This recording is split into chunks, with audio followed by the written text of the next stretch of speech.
No último podcast, nós falámos sobre digestão de proteína, absorção e falámos também sobre a distribuição, quanta dessa proteína chega à massa muscular. Falámos também um bocadinho sobre síntese proteica, muito de leve, e acabámos por falar na caseína, na dosagem da caseína, e também falámos na dosagem que é necessária durante o dia a dia, não quantas vezes, mas qual é o intervalo de tempo que devem esperar para comer repetitivamente. Se lembram, é 3 em 3 horas, 0,3 gramas por quilograma de proteína a cada refeição e 40 gramas de caseína antes de ir para a cama. Ok, hoje vamos falar sobre expectativas e aquilo que vocês devem esperar em termos da quantidade de massa muscular que podem ganhar por dia, por semana, por mês, por ano. E para falar disso, que a gente falou um bocado, tocámos um bocado nesse assunto, da quantidade de proteína que chega à massa muscular, que eram em 20 gramas são à volta de 11%, à volta de 2,2 gramas de proteína em forma de aminoácidos e peptídeos que chegam à vossa massa muscular para ser sintetizado para nova proteína, para fazer proteína miofibrilar e sarcoplasmática. Hoje vamos falar de qual é que é a quantidade de proteína que o vosso músculo consegue fazer à hora, ao dia, e tenho aqui os cálculos para vos dizer quais é que devem ser as vossas expectativas a quando estão num programa de hipertrofia, um programa de treino de hipertrofia, quanto é que vocês devem esperar de ganhar por semana, por mês e por ano. Ora, então, antes de começar, há vários tipos de estudos que medem a quantidade de proteína que é sintetizada. Os mais clássicos são os de infusão, em que eles fazem infusão de tipicamente felanina com uma componente radioativa para eles verem qual é que é a capacidade do músculo incorporar essa felanina na massa muscular. Mas, recentemente, este é um estudo de 2018, depois deixo os links dos estudos na descrição dos vídeos e do podcast. Este é um estudo de 2018 em que eles usam óxido de deutério, que eu já vou explicar o que é, para medir a síntese proteica à hora, ao dia e até durante uma semana. Então o que acontece é, nos protocolos de infusão, as pessoas têm que estar no laboratório, sob infusão constante de felanina radioativa, para eles medirem a taxa de incorporação. A beleza de utilizarem óxido de deutério é que as pessoas conseguem tomar ou beber o óxido de deutério e ir na sua vida normal, e depois, dias depois, semanas depois, eles fazem biópsias e veem a quantidade de óxido de deutério que está incorporado nas novas proteínas sintetizadas. O que é excelente, porque aí consegue-se ver numa pessoa normal, no dia-a-dia normal, sem ter que estar no laboratório, qual é realmente a capacidade das fibras musculares produzirem ou sintetizarem nova proteína. Então, o que é o óxido de deutério? Óxido de deutério, vocês sabem o que é água, é H2O, 2 átomos de hidrogênio e 1 átomo de oxigênio. E o que acontece é, o hidrogênio normal não tem neutrões, só tem um próton. Isto é um bocado mais de física, mas é simples. Portanto, o hidrogênio normal não tem neutrões, só tem um próton e um elétrão. O que acontece é, água pesada, como é chamada, ou óxido de deutério, é água em que os hidrogénios têm neutrões. Pode ter só um, pode ter os dois. Então é uma água especial de corrida, por assim dizer. É diferente, não é água normal. Nós já vamos ver porquê. ou melhor, já vamos ver como é que eles utilizam isso. Então o artigo chama-se Daily Resistance Type Exercise Stimulates Muscle Protein Synthesis in Vivo in Young Men. Portanto, é um estudo em que eles implementaram um protocolo de treino de força, de hipertrofia, que chama-se Resistance Training, é o termo científico para o tipo de treino de hipertrofia. E neste caso foi treino unilateral, porque eles queriam ver a diferença entre a perna que faz exercício e a que não faz, e mediram através do protocolo de óxido de deutério a capacidade de, em circunstâncias normal, numa vida de uma pessoa normal, sintetizar nova proteína. Então, começando. Recently, oral deuterated water, que é água pesada ou óxido de deutério, dosing has re-emerged in the field as a method to assess muscle protein synthesis in rates over a period of days or even weeks. Ingestion of deuterated water enriches the body water pool of deuterium, allowing for endogenous deuterium labeling of the non-essential amino acid alanine.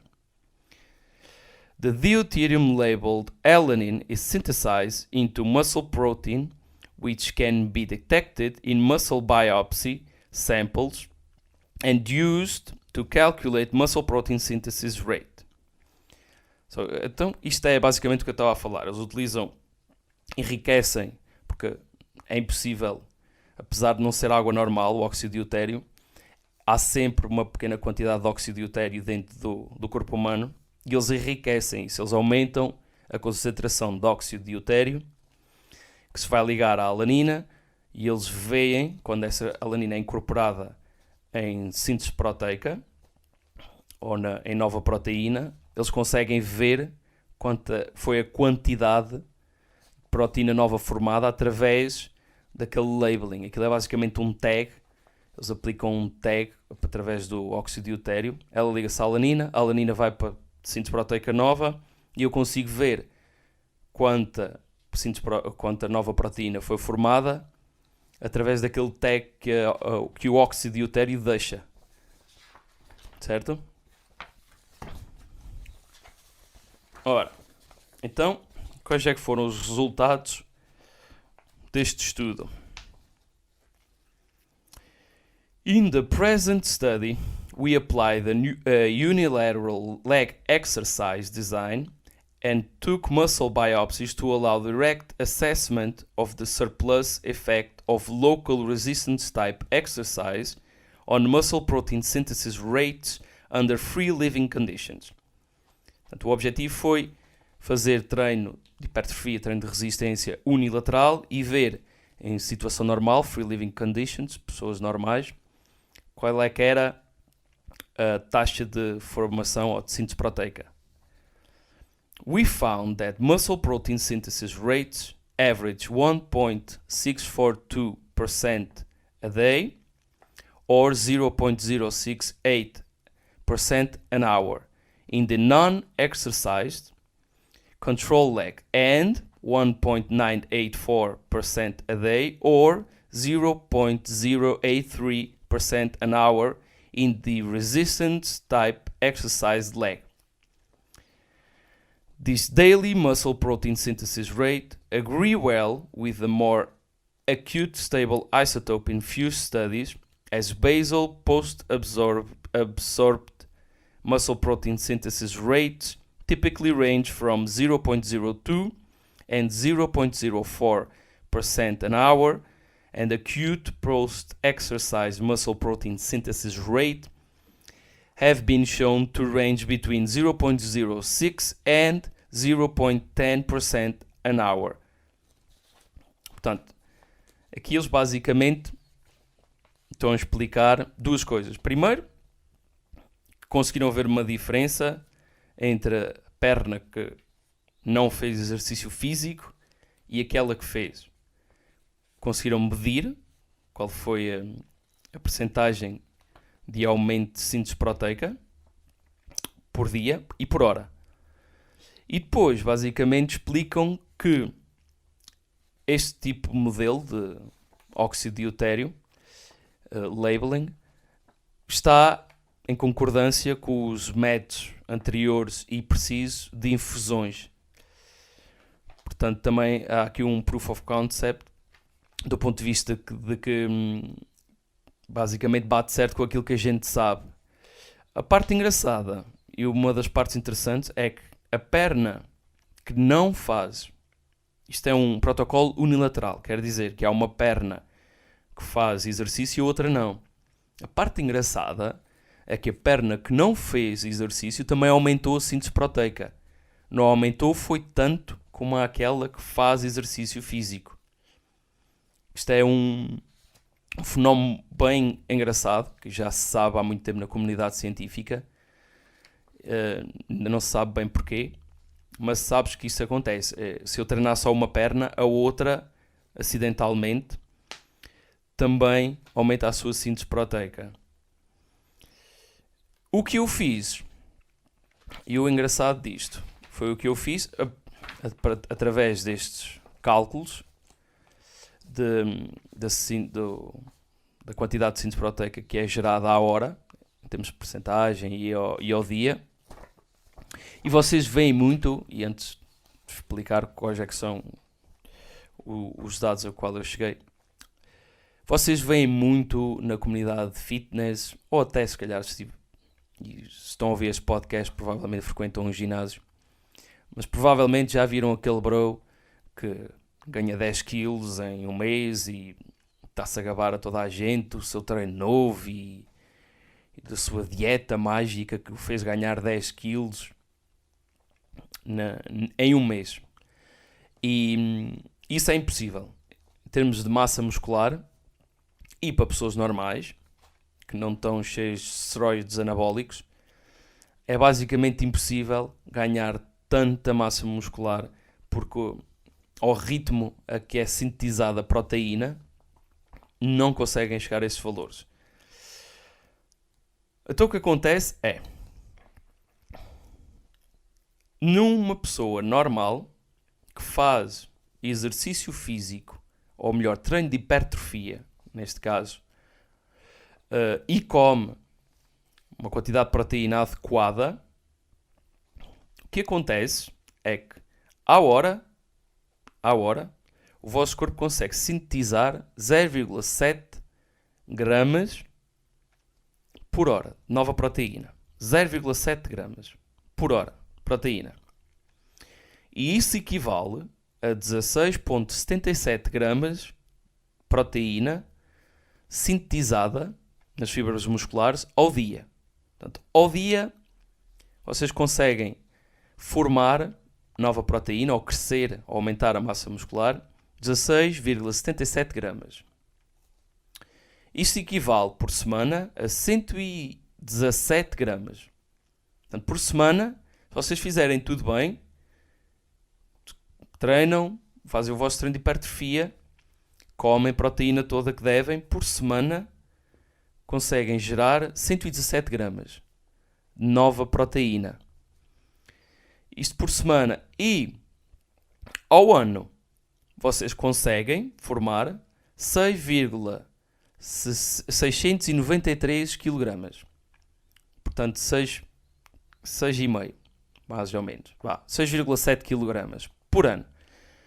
Obviamente, e já agora dizer que, obviamente que isto por ano, se vocês todos os anos ganhassem 6,7 kg de massa muscular, isso era um ritmo astronómico. Isto nem sequer acontece, porque as fibras musculares têm basicamente travões anabólicos que impedem-nas de crescerem a este ritmo fora de controle. Isto seria um ritmo fora de controle. Vocês, ao fim de 10 anos, já tinham ganho quase 70 kg de massa muscular. E quem sabe perfeitamente que ao fim de 10 anos de treinar, ninguém ganhou 70 kg de massa muscular. Isso é impossível. A não ser que andem nos esteroides. Mas isso é outra história. E mesmo assim, 70 kg, nem assim. Mas, no entanto, vocês já sabem que o que é realístico para vocês, para um atleta natural, que faz treino de hipertrofia, e come toda a proteína que deve, 117 gramas por semana. Isto, ao final se arredondarmos a 120 gramas, ao final de 4 semanas, dá aí 480 gramas. Ou seja, ao fim de um mês, se vocês fizerem tudo certo, o que vocês devem esperar é meio quilo de ganho de massa muscular. Portanto, a partir desses cálculos, vocês já ficaram a saber, basicamente, quando chegam aqueles bros do ginásio explicar-vos que ganharam, ganhei 6 quilos este mês, estou enorme, estás enorme, estás obeso, ganhaste 6 quilos, mas não foi nas pernas, de certeza, foi na barriga. Porque, realisticamente falando, se vocês conseguirem ganhar 500 gramas de massa muscular ao final do mês, estão a fazer tudo certo e está a correr tudo bem. Então já sabem, é isso que devem. Se por semana tiverem a ganhar 100 gramas, espetáculo. Se por mês estiverem a ganhar à volta de 500 gramas, também estão bem. Só ao final do ano ganharem 6,5 kg ou 6,7 kg, pá, façam uma festa, contratem animação e façam mesmo uma coisa a sério, porque portaram-se muito bem, fizeram tudo bem. Mais do que isso, já sabem que estão-vos a enfiar uma grande peta.